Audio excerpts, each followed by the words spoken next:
Idol, gaano kahalaga ang personal trainer at physiotherapist?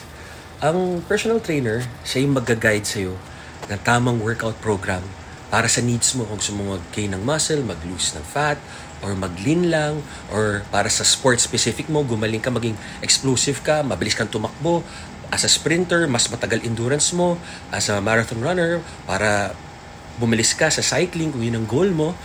Or kung gusto mong tumaas yung talon mo, for basketball, yan ang nagagawa ng personal trainer. At ina-adjust niya, pinapanood niya yung form mo, kung tama yung breathing, execution, lahat-lahat yan.